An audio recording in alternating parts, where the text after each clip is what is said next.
What's going on? My name is Cassie, and today's video is going to be on one of the 5 basics of health. So if you follow me on Instagram, then I've briefly touched on this, where it was my 5 basics of health that I have all of my clients focus on are movement, food, sunlight, sleep, and water. Today's video is going to be about movement. So with me, I have my water bottle, my notebook with my notes, and my dog in the corner. So if you hear some weird noises, it's probably from him. So for a quick rundown, the basics of health is meant to give you a baseline of things to start with when you're making any sort of change in your health or your lifestyle, and it's meant to be preventative for illnesses, diseases, getting overweight, and ensuring a higher quality of living throughout your life. There are, of course, tons of things and factors that go into your health beyond these 5 things. Again, this is just a baseline. You add on top of this as you go. So the 4 types of movement that I've categorized are resistance, cardiovascular exercise, functional, and daily activity. First one we're going to go over is resistance training. So the definition of resistance training, I took this from the internet because it works smarter, not harder, right? It is the use of resistance to muscular contraction to build strength, anaerobic endurance, and heavy size of skeletal muscle. In plain terms, that is lifting something heavy, typically weights, with the goal of increasing strength, muscle mass, and joint health. These are types of things that you see on social media and what comes to mind when you think of going to the gym. So this can be done typically with weights. It can also be done through body weight.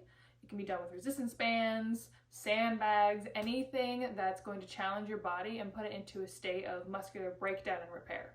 So why is resistance training important?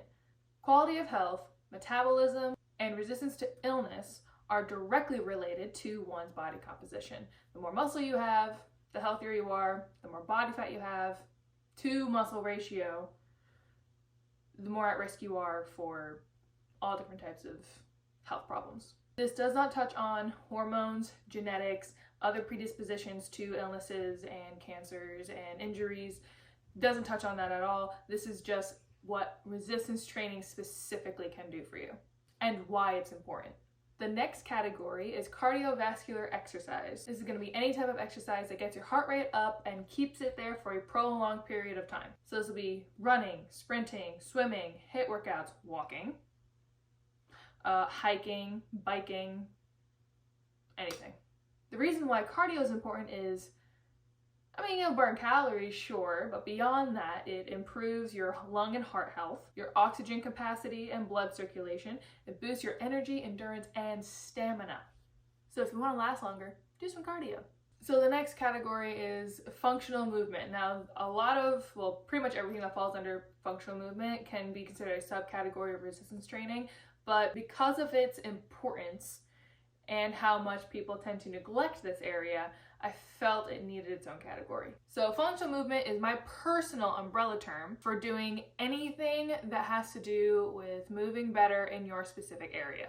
So that could be training specific to a certain sport or physical occupation, as well as mobility, flexibility, and stability training. I would also go so far as to say that any rehabilitation done through physical therapy or anything, I would put under this category as well. And again, these can be done through resistance training, through things like yoga, stretching, physical therapy, Pilates. There's so many different ways to go about functional movement. There are lots of people that do not put any emphasis onto their functional movement. Outside of sports, people generally will just hit the weights, maybe do some cardio, and that is it.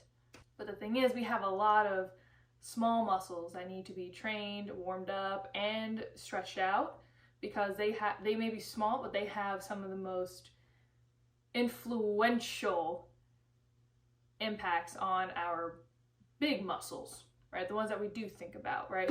We don't really necessarily think about our rhomboids, but our rhomboids directly affect our deltoids. If we want to have big delts, we gotta make sure we're training our rhomboids so that we can reduce injuring our deltoids. The point of this one is you can only train as well as you can move. You can only perform as well as you can move. Athletes understand this. And they have, especially in like the professional setting or college settings, they have coaches that put them through these programs. But it's not just athletes that need to worry about those sorts of things. Your day-to-day lives, just walking up and down the stairs as you get older, is going to become more challenging if you're not focused on this. Functional movement training reduces your risk of injury, improves your performance, and you overall just feel so much better. So the next thing is daily activity. Now this is very vague, very broad, and really every other category I have can fall underneath of daily activity. However, the reason that I put this as a separate category to them is because all of these other three you may not do. Daily activity is what's going to have the most impact on your body and what your training should look like once you do start going to the gym or start becoming more active. Daily activity includes the things that you do the most often.